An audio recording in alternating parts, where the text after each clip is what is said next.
Signal पता है ना? हाँ। देकर जल्दी वापस आना। जाओ।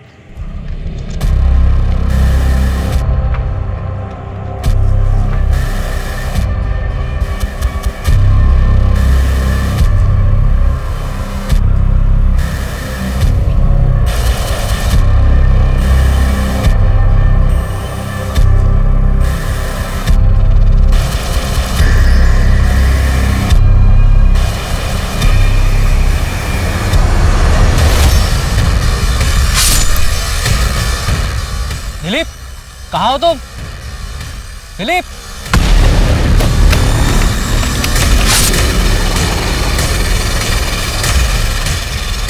बोले चंदू, चंदू।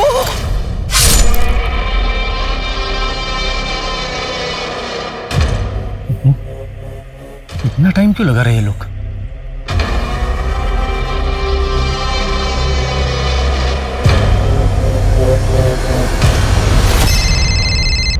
हेलो नंदा, क्या है? अरे मैं तो बस पूछ रही हूँ आप कब तक लौटोगे? जैसे ही काम खत्म होता है घर आ जाऊंगा। अब मेरा दिमाग पर। हेलो, क्या हो गया? हेलो।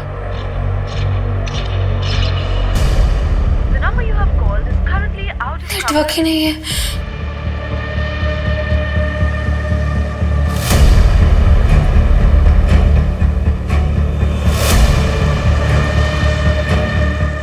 मोहन, दिलीप, दो, दो।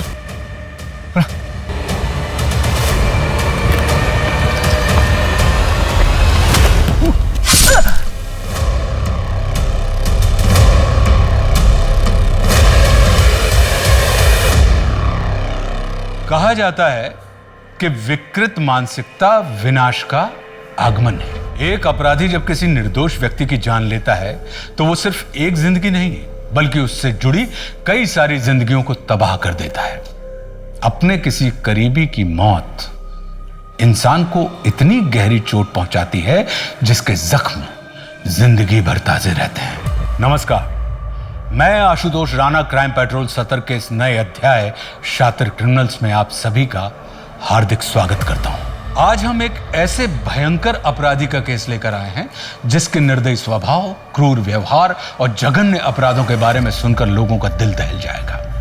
ऐसा अपराधी जो अपने बेखौफ इरादे और बेशर्म रवैये के चलते इतना गिर गया था कि उसने इंसानियत की सारी हदें पार कर दी और बुराई का एक ऐसा भयानक रूप दिखाया जो अब तक किसी ने नहीं देखा था।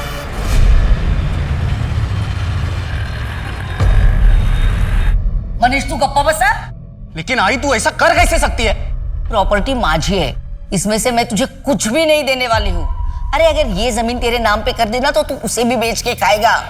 पहले 2 रुपए तो कमा के दिखा मुझे, हैं? अक्खा दिन नवालीगिरी करते घूमता है। तेरे को पहले ही बोल रहा हुआ, उस जमीन पर मेरा भी हक है। चुपचाप उसे मेरे नाम पे कर दे वरना तुझे घर से बाहर निकाल दूंगा, समझी? तू मुझे घर से बाहर निकालेगा? ये मेरा घर है और ये हरकत फिर से की ना मैं तुझे घर से बाहर निकाल दूंगी। मुझे घर से बाहर निकालेगी? मुझे? अब समझ आया? अगर आइंदा मुझे घर से बाहर निकालने की बात की ना तो आंटी आप ठीक तो है ना? पागल हो गया? अपनी माँ पे हाथ उठाता है। अबे तू होता कौन है रे हमारे घर के बीच में बात करने वाला? वो तो आई की मेहरबानी है करके तू यहाँ रह रहे, समझा ना? मेहमान है, मेहमान की तरह रहे। मनीष देख बोल रहा हूँ, अगर दोबारा ऐसी गलती की ना पुलिस में कंप्लेन कर दूंगा। अबे ये धमकी किसी और को देना, समझा क्या? पुलिस में कंप्लेन करेगा, जा कर लेना जो करना है। खून आ गया है, आइए मैं दवाई लगा देता हूँ, आ जाइए। कितना खून निकला। कोई अपनी माँ पे हाथ उठाता है क्या? और आप कब तक ऐसे सहती रहेंगी?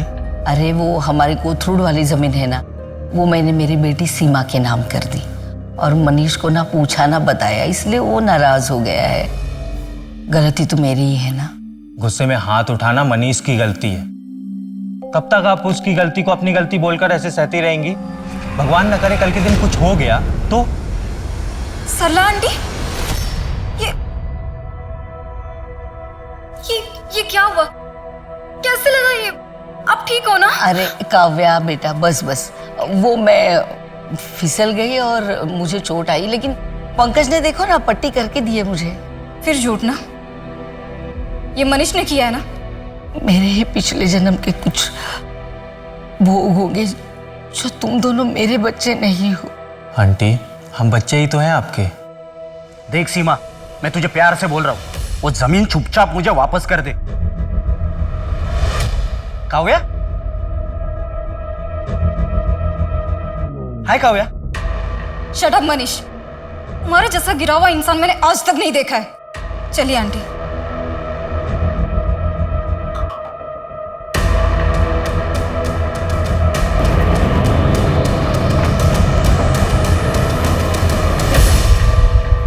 क्या हुआ भाई, गाड़ी क्यों रोकी? भैया थोड़ा आगे तक छोड़ दोगे क्या? हॉस्पिटल तक जाना है। मेन रोड तक छोड़ देता हूँ, वहां से ऑटो मिल जाएगा। मेरा कस्टमर पिकअप के लिए वेट कर रहा है। अच्छा ठीक है भाई। आओ बैठो।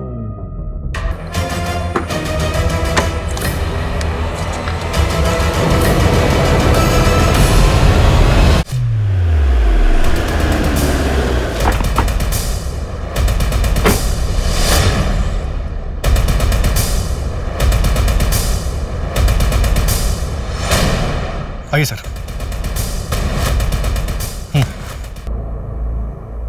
कार्टून में कच्ची दारू मतलब कुछ तो इलीगल काम हो रहा था यहाँ पे। सर, बब्बन की लाश हमें इस पेड़ के पीछे मिली थी और दिलीप की लाश वो पत्थर के पीछे।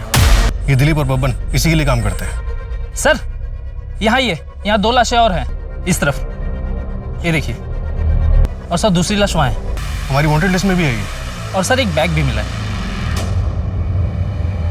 लेकिन सर इसमें सिर्फ कागज के टुकड़े हैं, ये देखिए। जोशी, इसका मतलब यहाँ स्मगलिंग हो रही थी और ये चंदू अपने सामने वाली पार्टी को धोखा देने वाला था। मतलब ये लोग आपसी मुठभेड़ में मारे गए? नहीं जोशी, ये जो कुछ भी हुआ है डील फाइनल होने से पहले ही हुआ है। इनका साथी रहा हो जो इन्हें मारकर भाग गया हो।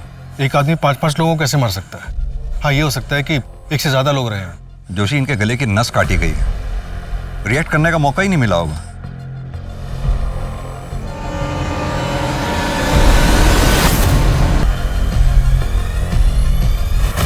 फॉरेंसिक टीम को बुलाओ, इसे एनालिसिस के लिए भेजो।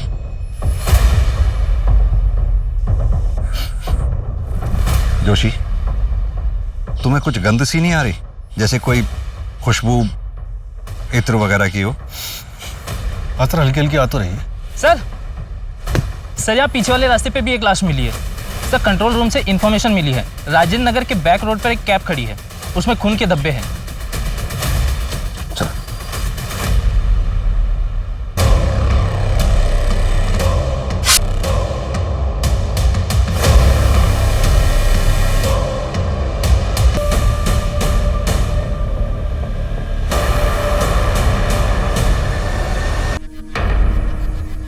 जंगल से यही एक पहली रोड आती है जो मेन रोड की तरफ जा रही है। ये इत्तेफाक नहीं हो सकता। गावड़े, एक काम करो, आसपास के घर में पता करो कहीं सीसीटीवी लगा हुआ या किसी ने कुछ देखा हो। शर्मा, इन लोगों की स्टेटमेंट ले लो और यहीं रुकना, मैं कैब देख कर आ रहा हूँ।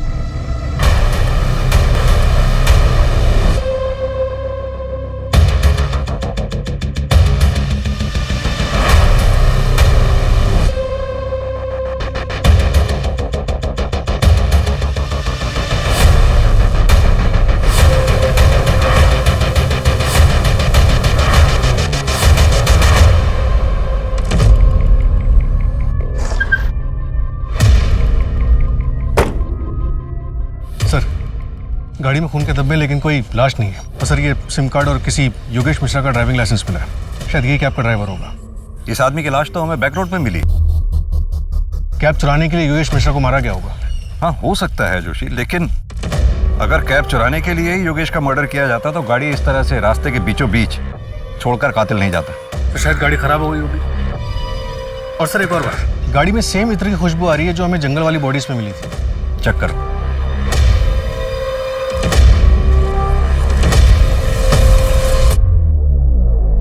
सर, गाड़ी में डीजल खत्म है। इसका मतलब कातिल गाड़ी से उतरकर पैदल गया होगा। जोशी, एक काम करो, पेट्रोलिंग कड़ी करवाओ, इससे पहले कि वो कातिल किसी और को अपना शिकार बनाए, हमें उसे धर दबोचना हो। सर,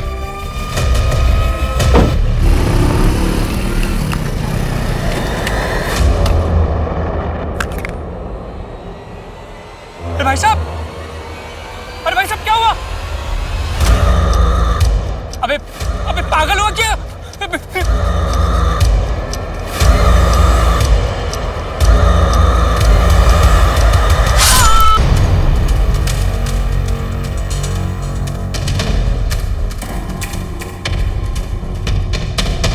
जोशी, अपने 20 साल के कैरियर में मैंने पहले ऐसे कभी केसेस नहीं देखे। समझ में नहीं आ रहा है कि ये किलर एक है या कोई पूरा गैंग।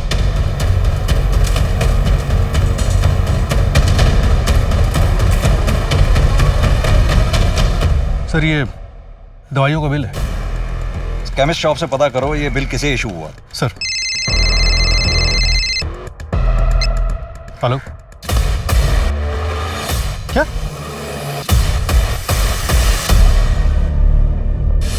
क्या ये कल रात में 3 गेस्ट आए थे, अंदर एंट्री है, तेरे रजिस्टर में एंट्री नहीं है। रात भर सोने के पैसे देता हूं मैं। Sorry sir. और श्रुति कहाँ मर गई, आई क्यों नहीं अभी तक? सर उसकी पापा की तबीयत खराब है। भाई साहब वो एक रूम मिलेगा क्या? हाँ सर, आइए ना, आइए सर, वेलकम।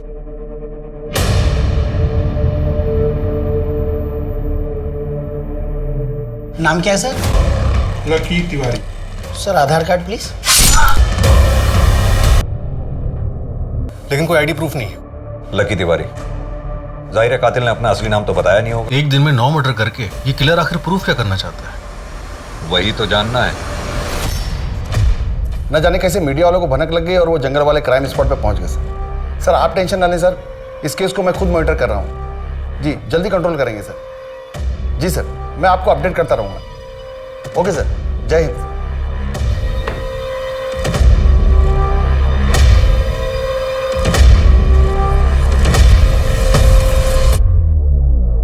इस हत्याकांड के इन्वेस्टिगेटिंग ऑफिसर से मेरी बात कराओ तुरंत। और हाँ, उस विजय सिंह की पूरी डिटेल चाहिए मुझे। अरे विजय, क्यों भड़का रहे लोगों को मेरे खिलाफ? भड़का नहीं रहा हूँ शेट्टी साहब, उनको उनका हक दिला रहा हूँ जो आप नहीं देना चाहते। कौन बोला है? 1 महीने का पगार एक्स्ट्रा दे रहा हूँ, समझा ना? और तू ज्यादा लीडर मत बन। लीडर बनने का कोई शौक नहीं है मुझे। 3 महीने का पगार दे दीजिए वरना क्या? वरना क्या? जानता है मैं कौन हूँ? हाथ मत लगाइए शेट्टी साहब, वरना अंजाम अच्छा नहीं होगा। अंजाम तो बेटा मैं अब तुझे दिखाता हूँ क्या होता है। क्या? कच्ची दारू? नहीं सर, वो मैं पहले करता था, अभी वो बंद कर दिया। अभी सिर्फ देसी दारू, वो भी लीगल है सर। ये कच्ची दारू का धंधा विजय करता होगा सर, मेरे पीठ पीछे। विजय के साथ झगड़ा हुआ था तुम्हारा? हाँ सर, वो विजय मेरे वर्कर्स को मेरे खिलाफ भड़का रहा था, लेकिन उसके इस काले धंधे के बारे में मेरे को कुछ नहीं पता। ये हाथ पे निशान कैसा है? ये सर वो राखी बंधाई थी, टूट गई। क्यों सर?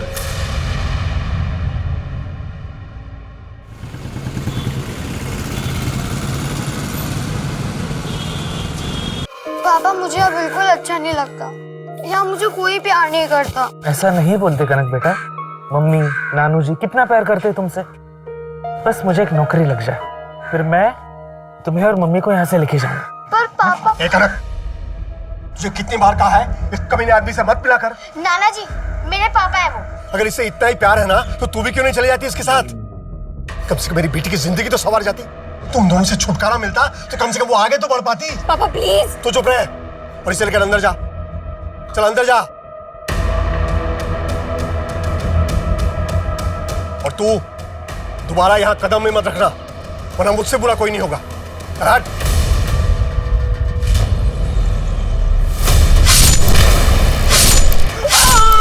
सर, पोस्टमार्टम रिपोर्ट के मुताबिक खुरपी जैसे किसी हथियार का इस्तेमाल किया गया, सीधा गर्दन की नस पे वार। खुरपी? ये मर्डर वेपन कुछ अजीब नहीं है? सर, दिलीप, बब्बन, विजय और योगेश, इनकी जो गर्दन की नस काटी गई, उसका जो कट है वो काफी खुरदुरा है। और इन्फॉर्मेशन के लिए डिटेल रिपोर्ट मंगवाई गई। और सर, गिरीश के घर वालों से बात हुई, उन्होंने बताया कि गिरीश अपने घर से बाइक लेके निकला था जो गायब है। सर, उसके नंबर प्लेट से उसे ट्रैक करने की कोशिश कर रहे हैं। जोशी, इस जंगल वाले हत्याकांड में एक्चुअल टारगेट कौन था, इसके बारे में पता लगाना हमारे लिए बहुत जरूरी है। सर, विजय दिलीप और बब्बन का बॉस था। हो सकता है उसी के साथ किसी ने दुश्मनी निकाली हो। विजय की पत्नी नंदा से बात हुई, उसे इस दारू की स्मगलिंग के बारे में कुछ नहीं पता। और रही बात योगेश और गिरीश की, ये दोनों मुझे मेन टारगेट नहीं लगते। इनका किलर को मिलना इत्तेफाक हो सकता है। अब बाकी बचे वो लोग, लॉज का मालिक रोहित तोमर और वहां का सिक्योरिटी गार्ड गणेश, उनके बारे में कुछ पता चला? सर, रोहित की पत्नी अभी शहर में नहीं है, कल तक पहुंचेगी। बाबा, बाबा, आई खाना खाने बुलाई। अबे नालायक, सब बिगाड़ दिया ना तूने, बिगाड़ दिया ना सब कुछ। हाँ? सुधर जा।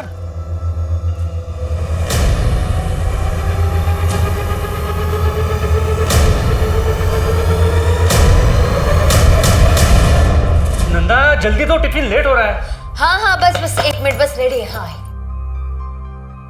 आज रात को लेट आऊंगा, ठीक है? ठीक है, बाय बाय।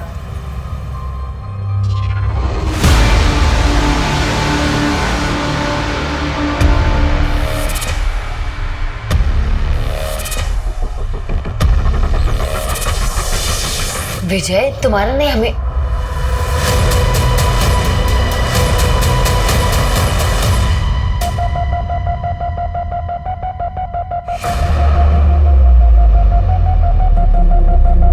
नंदा, कब तक हम विजय से ऐसे ही चुप चुप के मिलते रहेंगे? तुम चलो, हम कहीं भाग चलते हैं। तुम पागल हो गए हो क्या? मैं ऐसा भाग नहीं सकती। जैसा चल रहा है ना वैसे चलने दो। इसका मतलब विजय जब तक तुम्हारी जिंदगी में है, तुम शादी नहीं करोगी।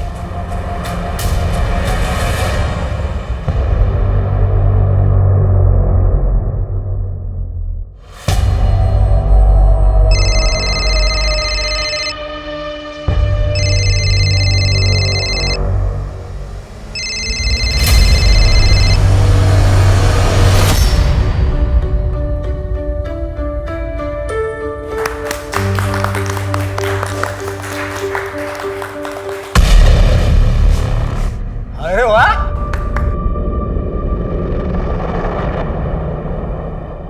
तुम तो बड़ी खूबसूरत लग रही हो। और ये मनीष, बे पता है जा रहा हूं, लेकिन तू शादी भले ही इससे कर रही है, तो अगर तो नहीं मनाऊंगा ना।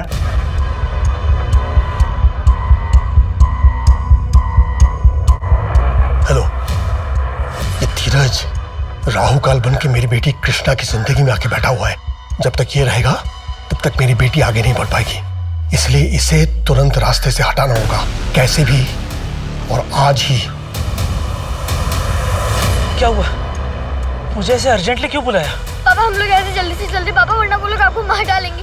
पापा हम जल्दी चलते हैं। शांत हो जा बेटा, शांत हो जा बेटा। कौन मारेगा? काम खत्म होते ही मुझे फोन करना। लेकिन बेटा तेरी मम्मी तो वहीं पर है ना। पापा नाना जी मम्मी को कुछ भी नहीं करेंगे, हम लोग चलते हैं, बाद में आके मम्मा को ले जाएंगे। अच्छा, लेकिन विष्णु जी, आप तो कह रहे हो धीरज गुप्ता कनक के पिता है, तो उनके साथ जा सकती है ना, गलत क्या उसमें? अरे सर, आप समझ ही नहीं रहे हो। मेरी नातिन कल रात से गायब है और उस धीरज ने कुछ गड़बड़ किया है। 1 नंबर का कमीना है वो, आप पकड़िए उसे। सर मैं अपने मतलब धीरज के घर भी जाकर आई, पर वहां पे ताला लगा हुआ है। मुझे बहुत चिंता हो रही है सर, आप प्लीज उन दोनों को ढूंढ लीजिए, कहीं वो किसी मुसीबत में ना हो सर। प्लीज सर, प्लीज उन्हें ढूंढ लीजिए। सर, वो मेडिकल शॉप जिसकी रिसीट मिली थी वो पिछले कुछ दिनों से बंद है, उसका ओनर गायब है, हम उसे ट्रैक कर रहे हैं। और शेट्टी, उसके बारे में कुछ मिला?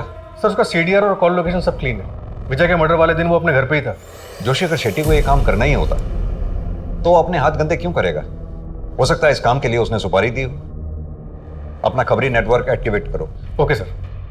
सर, एक अजीब बात पता चली। एक ऑटो वाले ने हमें बताया कि उसने क्राइम सीन के पास एक औरत को ड्रॉप किया था और विजय की बीवी नंदा का कॉल लोकेशन सुबह 5:30 बजे क्राइम सीन के पास था और नंदा के CDR में गैंगस्टर राकेश मोरे का नंबर भी मिला है।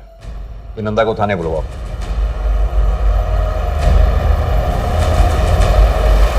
सर, वो जो कैब में सिम कार्ड मिला था वो किसी बंटी सिंह के नाम पे रजिस्टर्ड है, शिवाजी नगर का एड्रेस है। तुरंत वहां के लिए निकलो, शायद कुछ हाथ लगे। अरे मैं तो बस पूछ रही हूँ, आप कब तक लौटोगे? जैसे ही काम खत्म होता है घर आ जाऊंगा।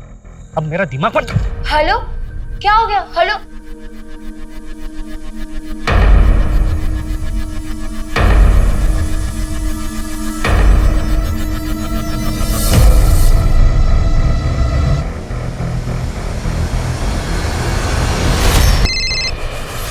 हेलो, कौन? हेलो नंदा, मैं बोल रहा हूँ। राकेश, तुम कहाँ हो?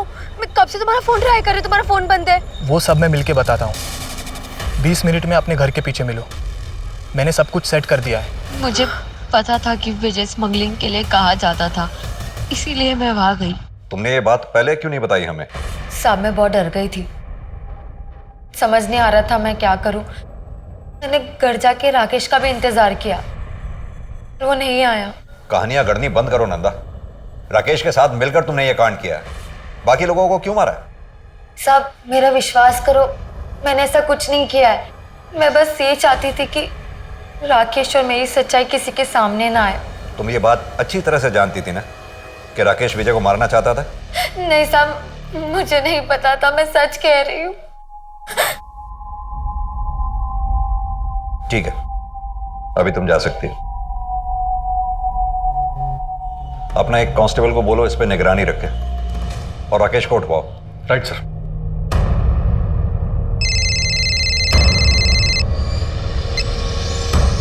जय हिंद सर। केस का क्या स्टेटस है सिंह? सर ये विजय कच्ची दारू स्मगल करता था। हम स्मगलिंग का एंगल भी इन्वेस्टिगेट। नहीं, मुझे नहीं लगता कि विजय की वजह से इतने मर्डर हुए होंगे। तुम बाकी विक्टिम्स पे ध्यान दो। हाँ सर, बाकी एंगल भी स्टडी कर रहे हैं हम सर। और वो स्मगलिंग वाले एंगल में ज्यादा घुसने की जरूरत नहीं है, वहां कुछ नहीं मिलेगा तुम्हें। Okay sir.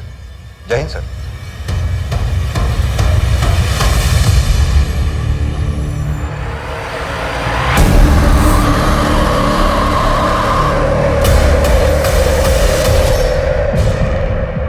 बॉडी पर कोई गहरी चोट के निशान नहीं है। बच्ची को गला दबा के मारा है।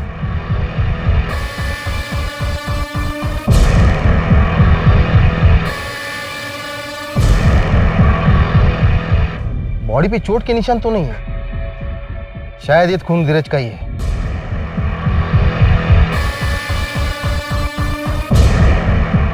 नौ नंबर का जूता है, इसे फोरेंसिक भेजो और पता करो कि इस दुकान में बिका है। शायद ये भी धीरज का ही है। प्रकाश, हमसे बहुत बड़ी गलती हो गई। हमने इस केस को हल्के में लिया। अब तुरंत धीरज के घर जाओ और अच्छे से तलाशी लो। मासूम कनक को बड़ी बेरहमी के साथ मारकर जंगल में फेंक दिया गया था। कनक के पिता धीरज कहां थे? उनके साथ क्या हुआ था? वहीं दूसरी तरफ इन लोगों को मौत के घाट उतारने वाले अपराधी अभी भी खुलेआम घूम रहे थे। लाखों कोशिशों के बावजूद पुलिस उनके बारे में कोई पुख्ता जानकारी हासिल नहीं कर पाई।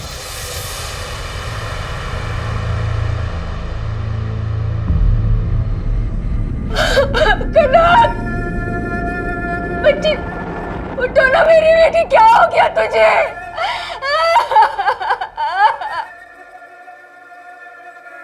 देखिए कृष्णा जी, हम आपकी हालत समझ सकते हैं, लेकिन आगे इन्वेस्टिगेशन कंटिन्यू करने के लिए आपसे कुछ सवाल पूछने जरूरी है। हमें जहां से कनक की डेड बॉडी मिली थी वहां एक 9 नंबर का जूता मिला है। क्या आपके पति धीरज 9 नंबर का जूता पहनते हैं? धीरज तो 8 नंबर का पहनता है। और आपके पिता विष्णु जी? सर वो पापा शायद 9 या 8 नंबर का पहनते हैं। सर शेट्टी का राइट हैंड सतीश के सीडीआर में हिस्ट्री शीटर मुन्ना का नंबर मिला है। इन दोनों के बीच पिछले महीने काफी बातचीत हुई थी। उठा लो इस मुन्ना को। और सर ये रोहित को लैंड माफिया यशवंत से काफी धमकियां मिल रही थी। दुगनी कीमत दे रहा हूं, ले ले। और मुझे जो चाहिए वो मुझे दे दे, वरना क्या? और तेरी धमकियों से डरने वाला नहीं हूं मैं। रुक, अभी पुलिस को फोन करता हूं। विनोद चंदेल को पुलिस की धमकी देता है। सर छोड़ दीजिए सर। लो, छोड़ दिया। लेकिन ये तो अभी ट्रेलर है भाभी जी। समझाओ अपने पति को, अगर इसे कुछ हो गया तो आपको कौन संभालेगा? वैसे संभाल तो हम भी लेंगे। समझाओ इसे। चल रे। लैंड माफिया, जमीन के लिए मर्डर करना या कराना आम बात हो गई है आजकल। ये रोहित के मर्डर के वक्त लैंड माफिया यशवंत कहां था? शहर में नहीं था सर। अगर रोहित इसका टारगेट था तो फिर इसने विजय और उसके लोगों को क्यों मारा होगा? सर यशवंत और शेट्टी दोनों पुराने दोस्त हैं। यानी कि इन मर्डर से दोनों को फायदा हो रहा था। एक तीर से दो निशाने। किस बात का कन्फेशन? अगर मुझे रोहित को मरवाना होता तो उसे ऐसे गायब करवाता कि उसका नामो निशान तक पता नहीं चलता। ए इंस्पेक्टर, ज्यादा होशियारी नहीं। ये गलती एक बार तो माफ कर रहा हूं। सरकारी नौकर हो ना, मेरे बारे में पता करो कि मैं कौन हूं और मेरी पहुंच कहां तक है। और अगली बार बिना सबूत के मेरे पास मत आना, नहीं तो ऐसी जगह ट्रांसफर करवाऊंगा कि सारी हेकड़ी धरी की धरी रह जाएगी। हो गई 4 धाम की यात्रा। यहाँ पोती गायब थी और आप गए थे अपने पाप धोने। अरे लेकिन मैं तो उसके सलामती के लिए माथा टेकने गया था। ये जूता आपका है? नहीं। आपके जूते देख के लग रहा है ये 9 नंबर के होंगे। हाँ तो? हमें कनक की डेड बॉडी के पास 9 नंबर का जूता मिला है। लेकिन आपका कहना है कि मैंने मेरे नाती को, दिमाग खराब हो गया है क्या आपका? ये जूता भी मेरा नहीं है, तो किस बुनियाद पर आप ये कह रहे हैं? हाँ ये मेरी है, लेकिन ये आपके पास कैसे? धीरज के घर में मिली। झूठा तो था ही, चोर भी था मतलब कनक की तरह उसे भी मार दिया। देखिए ये सब फालतू चीजें दिखा के ना आप कुछ साबित नहीं कर पाएंगे। ठोस सबूत हो तो मुझे यहां बुलाइएगा। चल रहा हूं मैं। सर, एक एनजीओ है आरजू, जहाँ पे वॉलंटियर्स भंडारा करते हैं और मेला लगाते हैं, जहाँ पे लोकल लोगों की बनाई हुई चीज़ों को बेचा जाता है। उसी में इत्र भी बिकता है, वैसा ही जैसे हमें क्राइम साइट पे मिला था। सर, एनजीओ के वॉलंटियर्स की लिस्ट में एक नाम सामने आया है, नटवर मलिक। और मेडिकल शॉप के ओनर ने बताया कि जो रिसीट बनाई गई थी वो किसी नटवर के नाम से बनाई गई थी, और जो दवाई ली गई थी वो बिना डिटेल्स के बेची नहीं जा सकती। जोशी, अगर ये नटवर ही किलर है तो बहुत शातिर खिलाड़ी है।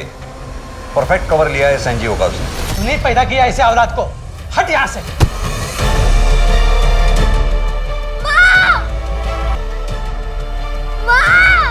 मेरे आने पर यहाँ दिखना नहीं चाहिए, वरना तेरा भी ऐसा ही हाल करूंगा। चुपचाप पेपर पे साइन कर दे, समझे ना? तर तुम्ही कुठे साईन करणार नाहीये. मी माझी प्रॉपर्टी तुझ्या नावावर कधीच करणार नाही. नहीं करेगी तू? प्रॉपर्टी मेरे नाम नहीं करेगी, सारी जायदाद तुझे उस सीमा के नाम करनी है।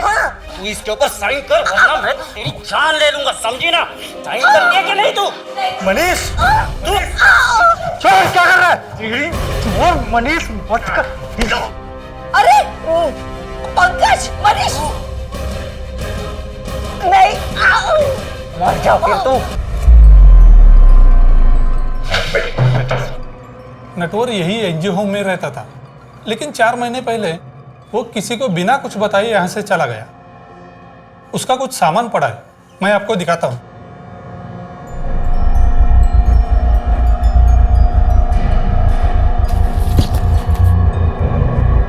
उससे कोई मिलने भी आता जाता था यहाँ? उसका एक दोस्त था, वो भी कभी कभी यहाँ वॉलंटियरिंग करने आता था, और दोनों साथ में ही रहते थे। उसके दोस्त की या उसकी कोई फोटोग्राफ या डिटेल होगी आपके पास? ऐसे वॉलंटियर्स की कोई डिटेल्स हम नहीं रखते। एक बात बताइए, आपके एनजीओ के स्टॉल पे जो इत्र बिकता है, कौन बनाता है उसको? एक बूढ़ी औरत है, यही पास वाले गांव में रहती है। नटवर का दोस्त रॉय वही उनसे इत्र लेकर बेचता था। नटवर बहुत ही सीधा साधा आदमी है, वो यहाँ बस सिर्फ सेवा करने आता था और बस अपने काम से काम रखता था। गरीबों को खाना खिलाकर बहुत अच्छा लगता है, उनकी मदद करता हूं तो सुकून मिलता है। एक नया दोस्त बना है, मेरे जैसा ही है, शायद एक नए रिश्ते की शुरुआत है। मिलकर दूसरों की मदद करेंगे। लोअर मिडिल क्लास का लड़का लगता है, जिसके जनरल इश्यूज हैं, सोसाइटी की मदद करना, कम्युनिटी को खाना खिलाना। ऐसा लड़का किसी के मर्डर क्यों करेगा? सर, लेकिन इसकी डायरी हैंडराइटिंग एक्सपर्ट से एनालाइज कराने के बाद ये समझ में आता है कि इस आदमी का हाथ कांपता है। ठीक वैसे ही जैसे कुछ मर्डर विक्टिम्स के घाव क्लीन थे और बाकी लोगों के घाव। सर, हो सकता है कि ये 2 अलग अलग लोग। कौन है? चंदू, चंदू। सर, डायरी के एंट्रीज में जगह जगह पे ये नाम यूज हुए हैं, बंटी, नटवर, लक्की, और भी नाम है, Ricky, Roy, mister A. Joshi, अभी जो नाम तुमने लिए उन नामों पर जरा गौर करो। Natwar, Bunty, lucky, Roy, mister A, ये जितने भी नाम हैं सभी फेमस फिल्म्स के फेमस किरदारों के, जो कॉनमैन थे, यानी कि ठग। हम अभी तक सुरागों में ही उलझे रहे। वो गाड़ी से मिलने वाला SIM card, ID proof, medical receipt, हमें उनसे कुछ भी हासिल होने वाला नहीं था, क्योंक't ये हमारे साथ खेल खेल रहा था। सर, हमारे पास इन झूठे नामों के अलावा फिलहाल कुछ भी नहीं। एक बेनाम और बेशक्ल आदमी को ढूंढना बहुत मुश्किल है। हेलो। अरे सर, आप जितना टाइम मुझे देते हैं ना, उतना टाइम अपनी बीवी को देंगे ना तो आपकी पूजा करने लगेगी वो। कौन बोल रहा है? नटवर, लकी, रिकी, या मेरा असली नाम जानना चाहते हैं? कौन हो तुम? कहाँ हो इस वक्त? सर, मैं जा रहा हूँ आपका शहर छोड़ के, भूल जाइए मुझे। किसके कहने पे तुमने ये सब मर्डर्स किए? मेन टारगेट कौन था तुम्हारा? नटवर, बंटी, लकी, तुम जो कोई भी हो, कोई तो वजह होगी तुम्हारे पास मुझे कॉल करने की। अरे वजह आप हो सर, वैसे आप गलत जगह ढूंढ रहे हैं। जा, घर के बगल में है। हेलो, घर के बगल में मतलब? सर मैं नंबर ट्रैकिंग पे डालता हूँ और जितने भी सस्पेक्ट्स हैं सबके नेबरहुड में देखता हूँ। कुछ नहीं हासिल होने वाला उससे। ये सिर्फ हमें गुमराह कर रहा है, खेल रहा है हमारे साथ। जोशी, इन नामों का सहारा लेकर अभी तक जितने भी क्राइम हुए उन सब की डिटेल्स चाहिए मुझे।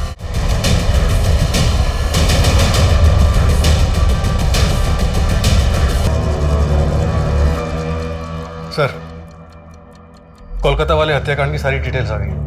तुम्हारा कहने का मतलब है 19 मर्डर्स हुए हैं वहां? हाँ सर, वही है। सारे मर्डर्स एक ही तरीके से किए गए और सर एक फिंगरप्रिंट भी मिला है, लेकिन वो रांची वाले फिंगरप्रिंट से मैच नहीं करता। हो सकता है शायद दोनों पार्टनर्स के फिंगरप्रिंट्स हों। डेटाबेस चेक किया तुमने? किसी भी कॉन्ट्रैक्ट क्लियर के साथ कोई भी मैच नहीं हुआ। सिर्फ ये प्रोफाइल शॉट मिला धुंधला सा। जिस गली में मर्डर हुआ उसकी अगली गली में भागता हुआ दिखा था। काफी अंधेरा था। इसकी गर्दन पर कोई चोट का निशान है या फिर कोई टैटू हो सकता है।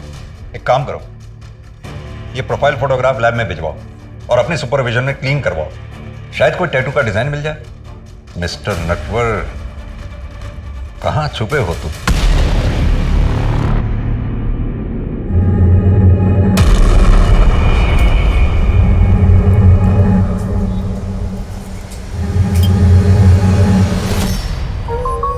कॉफी आ गई है। आ रही हूँ।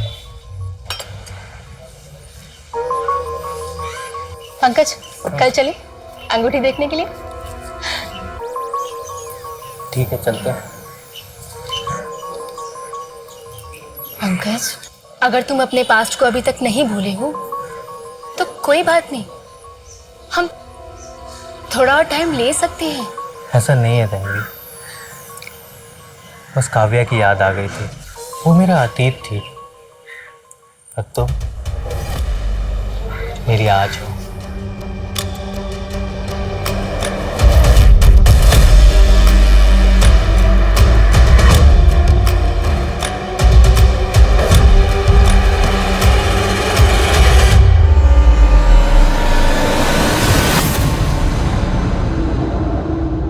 रुको, कहाँ जा रही हो तुम? मार्केट। और आप घबराइए मत, मैं वापस आ जाऊंगी। वैसे भी कहीं जाने के लिए अब कुछ बचा ही नहीं है मेरे पास। सर, पुणे के केस के बारे में पता चला है, लेकिन 2016 का। कितने विक्टिम्स थे? 2। सरला दीक्षित, किलर की अपनी माँ, और उनके पड़ोसी काव्या दवे। अपनी माँ? ये कंफर्म्ड है? किलर का नाम है मनीष दीक्षित। ये रहा उसका फोटो। अपनी माँ के मर्डर केस में प्राइम अक्यूज्ड है। ठीक उसी तरह से खुरपी से मारा गया था। इनके साथ एक आदमी रहता था, पंकज, जो इस केस का प्राइम विटनेस है। सर, पिछले 4 साल से पुलिस प्रोटेक्शन में। पुणे पुलिस ने उसे किसी दूसरे शहर में सेटल किया जब तक कि मनीष नहीं मिल जाता। इसकी फोटोग्राफ देश भर के पुलिस स्टेशन में सर्कुलेट कराओ। अपना खबरी नेटवर्क एक्टिवेट करो। 9 महीनों में पहली बार इस किलर को शक्ल मिली है।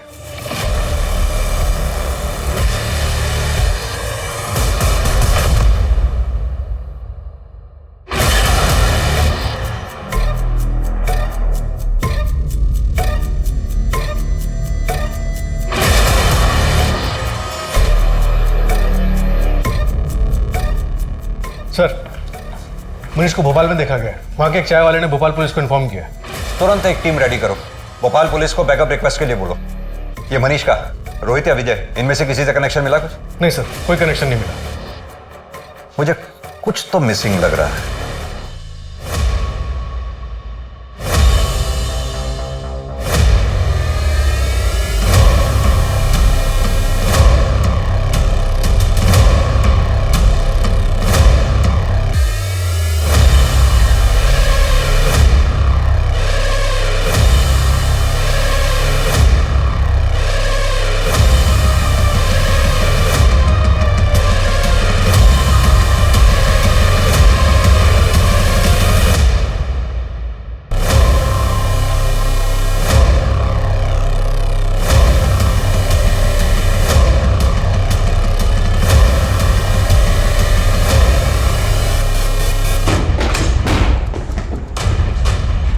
जोशी, गावड़े, उधर देखो।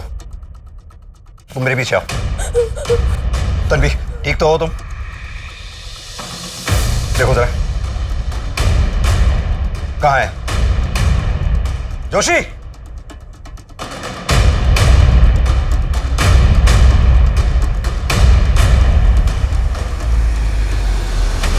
पंकज तुम जल्दी घर आ जाओ, कोई मनीष नाम का आदमी घर आ गया था। मनीष, तन्वी सुनो तुम घबराओ मत, मैं अभी आ रहा हूँ। सर, हमने भोपाल के सभी एग्जिट पॉइंट्स पे नाकाबंदी कर रखी थी सर, बट अनफॉर्चुनेटली मनीष हमारे हाथ से निकल गया। शायद शहर छोड़कर बाहर जा चुका है। But sir, I promise next time उसे अपने हाथ से नहीं निकलने देंगे। जय हिंद सर। सर, मनीष के बैग से उसके फिंगरप्रिंट्स मिले, लेकिन वो रांची और कोलकाता के फिंगरप्रिंट से मैच नहीं होते हैं। मुझे इस केस से जुड़ी सारी फाइल्स चाहिए, कुछ तो है जो हम मिस कर रहे हैं।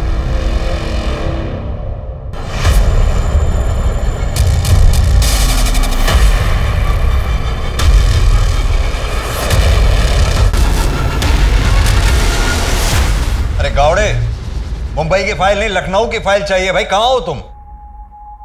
इतनी महीनों से कड़ी मेहनत कर रहे हैं, प्रमोशन करवा दूं आपका? कौन? इतने दिनों से आप मुझे ढूंढ रहे हैं और आज जब आपके सामने हूं आपने पहचाना भी नहीं। दिल तोड़ दिया आपने।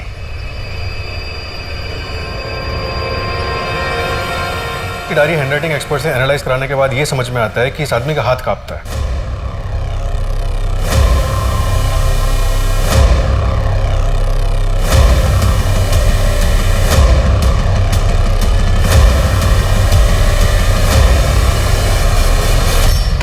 किस नाम से पुकारूं तुम्हें?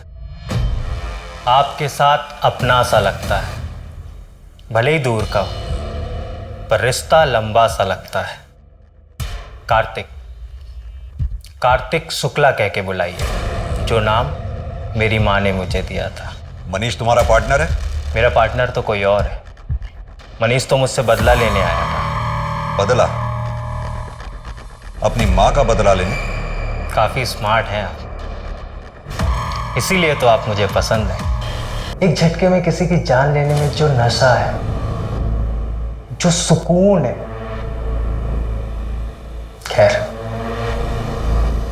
वो आप नहीं समझोगे। बकवास बंद कर और सीधी तरह से ये बता कि तेरा साथी कौन है और कहां है। फिलहाल तो तन्वी के घर के पीछे जो गली है, मकान नंबर 4, वहां पे मिलेगा वो। क्या नाम है उसका? कौन है वो? इस बार बहुत बड़ा हाथ मारा है ना तूने। तन्वी नाम है ना उसका?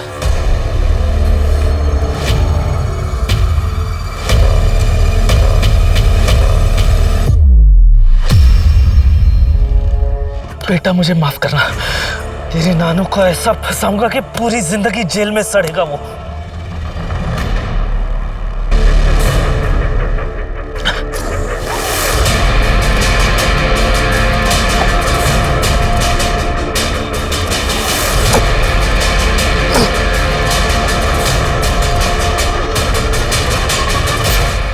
बोर नहीं हुआ इन सब चीजों से? ये सारा खेल पुराना सा लगता है।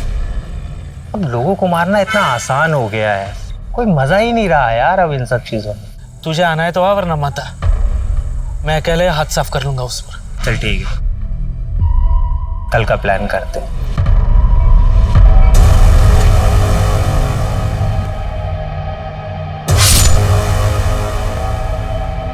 क्यों? इतने लोगों की जान लेने की वजह क्या थी तेरे पास? अगर वजह होगी तो सजा कम मिलेगी क्या? मेरे लिए तो एक नशा है। वैसे आप मुझे कभी पकड़ नहीं पाते, वो तो मुझसे आपकी तरफ देख ही नहीं गई और मैं बोर हो चुका था, इसलिए मैं खुद चला आया। अब वो मजा नहीं रहा लोगों को मारने में, अब आराम करना है जेल जाके। पंकज राणा उर्फ कार्तिक शुक्ला और धीरज गुप्ता अपराध जगत के ऐसे शातिर, बेरहम और कुख्यात दरिंदे थे जिन्हें अपने किए पर रत्ती भर भी पछतावा नहीं था, जिन्हें अपने स्वार्थ के आगे कुछ भी गवारा नहीं था। लेकिन उनके इतने भयंकर अपराधों के बावजूद इस केस का सबसे चौंका देने वाला वाकया तब हुआ जब सालों तक जुर्म करने के बाद पंकज राणा ने एक दिन अचानक पुलिस थाने आकर अपने आप को पुलिस के हवाले कर दिया। वो भी सिर्फ इसलिए क्योंकि अब खून खराबे से उसका मन भर चुका था। लोगों को मारने में अब उसे वो मजा नहीं मिल रहा था। वो इन सब चीजों से थक चुका था और जिंदगी में अब कुछ नया करना चाहता था।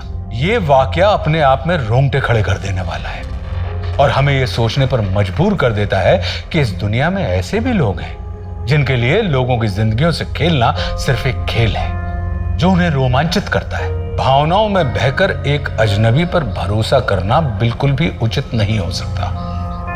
किसी की सच्ची मंशा को जानने के लिए सतर्क दिमाग का इस्तेमाल करना बहुत जरूरी होता है। अब मैं आशुतोष राणा आपसे विदा लेता हूं। हम फिर मिलेंगे एक ऐसी ही कहानी के साथ जो आपको रखेगी सतर्क और जिंदगी को सुरक्षित। तब तक अपना और अपने परिवार का ख्याल रखिए और देखते रहिए क्राइम पेट्रोल सतर्क। जय हिंद।